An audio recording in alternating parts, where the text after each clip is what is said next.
Okay, so one of the cans, you're going to make 16 holes in the bottom.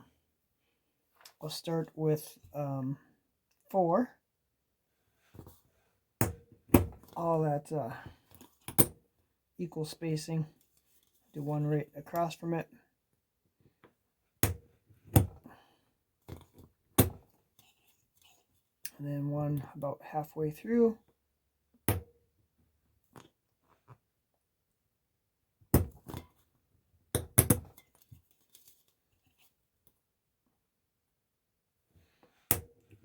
And there. Once you have those 4, then do 4 in between those 4. So you got 8. I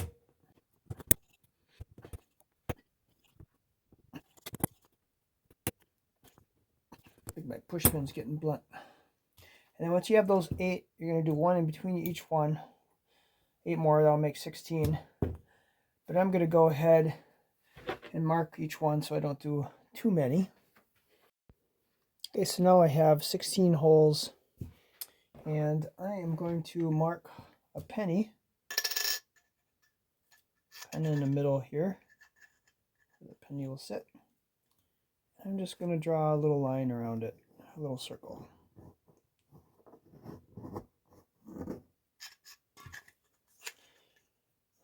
So within that circle, I'm going to make a center hole. Let's use a marker. A center hole that will be bigger, and then 4 more little ones on each side. That's going to work as a regulator for the fuel. So we'll punch those out. Okay, so I punched those 5 out with a push pin, and I'm going to make this center hole just a little bit bigger. All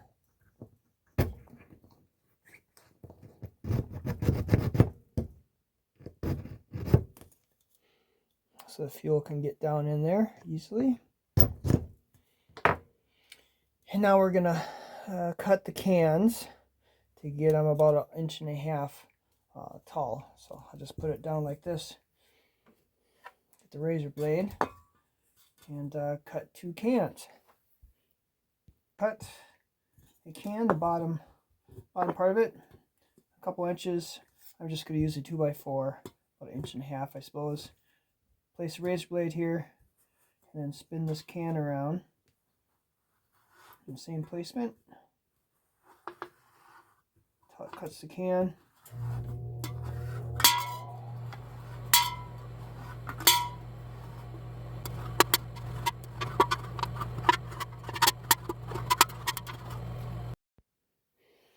Okay, now that we have 2 half cans here, kind of wiped out any water from washing them out, and all the pop is gone, soda.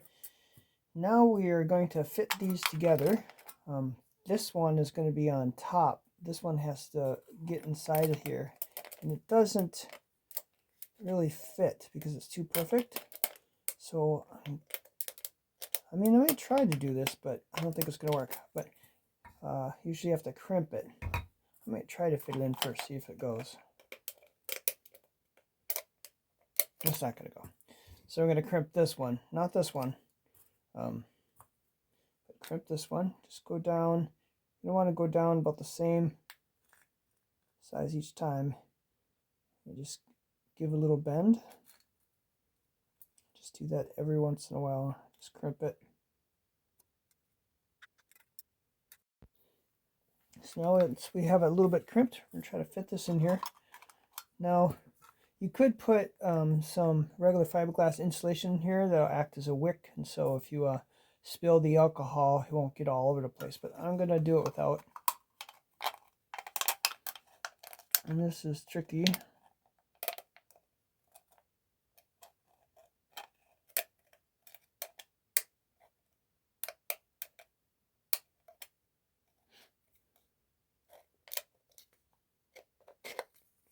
There it goes.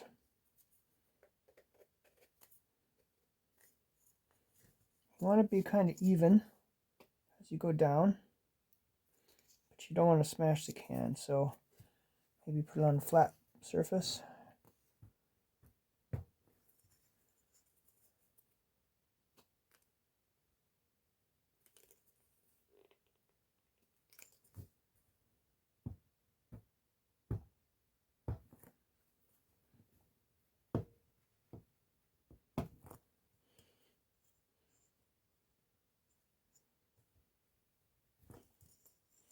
I think that's pretty good.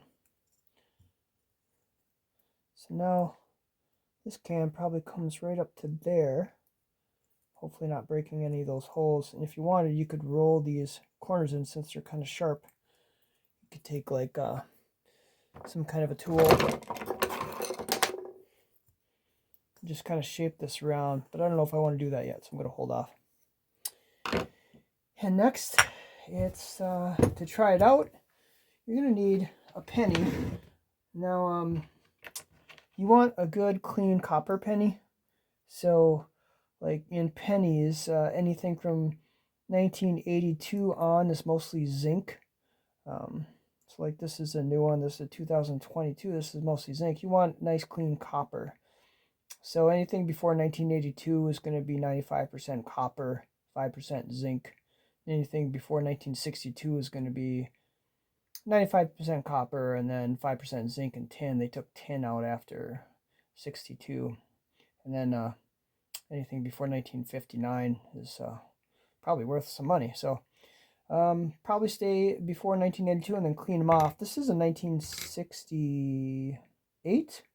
If you want to clean it off, you just take some salt and vinegar, and you can kind of see that's dirty. We'll see how well this does. See if it cleans it up a little bit.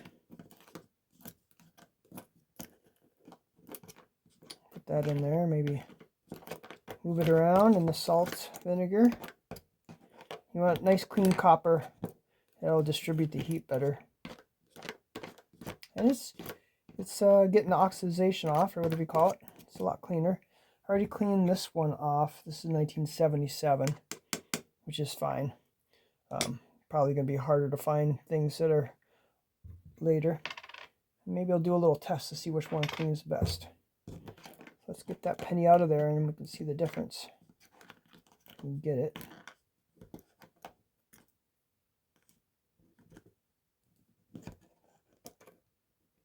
Yeah, it's already cleaner. We'll just wipe it off.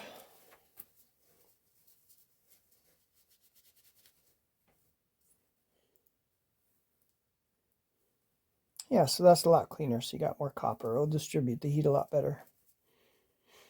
And there's a way to make these where you just make a hole in there, but you got to do another center thing, and then you don't need the penny at all.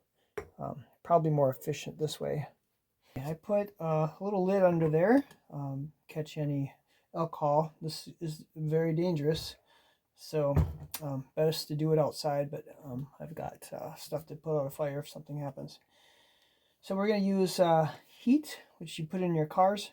You can also get denatured alcohol. You want a high content, so if you use the ice brawl alcohol, you need like a high percentage. I think it's 97%. So you want to be careful where you spill this, because once you light it, whatever you get is probably going to start on fire. So be very careful. And pour this right in. So, I dripped a little bit here. And actually, it's okay to get a little bit on the lid. You're going to heat up the surface. Maybe not that much. It might float around here. Put about an ounce in there. Let that go down. And then I'm going to wipe up any excess. Probably going to evaporate pretty quick, but get it off the fingers and wipe this up. See if there's anything on the wood here. Probably better to have some foil down or something less burning, but we'll be fine. All right, and then we're going to light it up.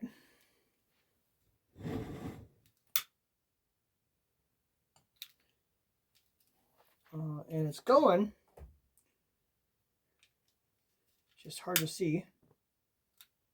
I'm going to burn the bottom. And we're going to get the penny up there.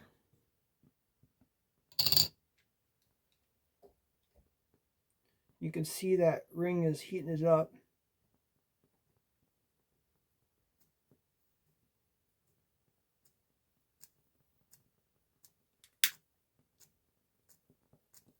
I'm going to relight a little bit. And once it warms up,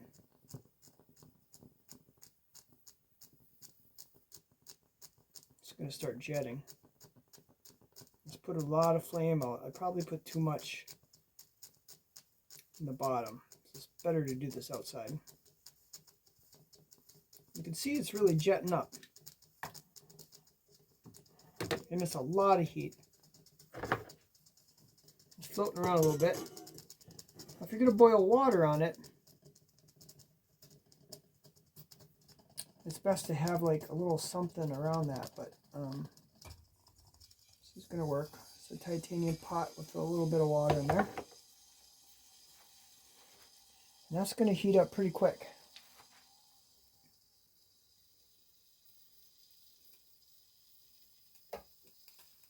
You can see the flames are just shooting real good there.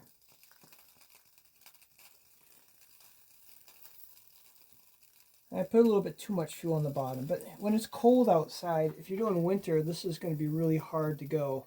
On the Appalachian Trail, some people were using these stoves, and it was kind of difficult with the wind and getting them warm enough. But they're kind of fun, and you can make them at home. They're pretty cheap. You have to be able to find the heat or get denatured alcohol, or even that ice brown alcohol, I suppose, is easier to find. I mean, there's already bubbles starting down there in the pot.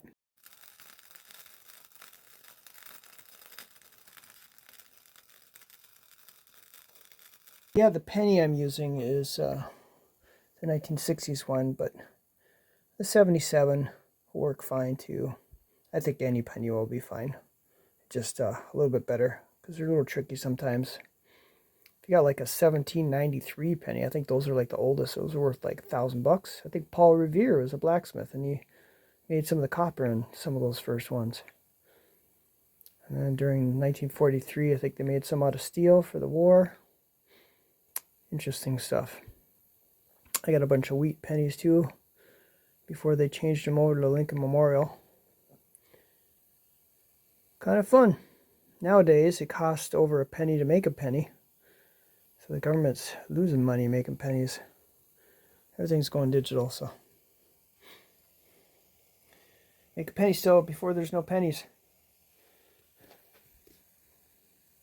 There, we got a nice little boil.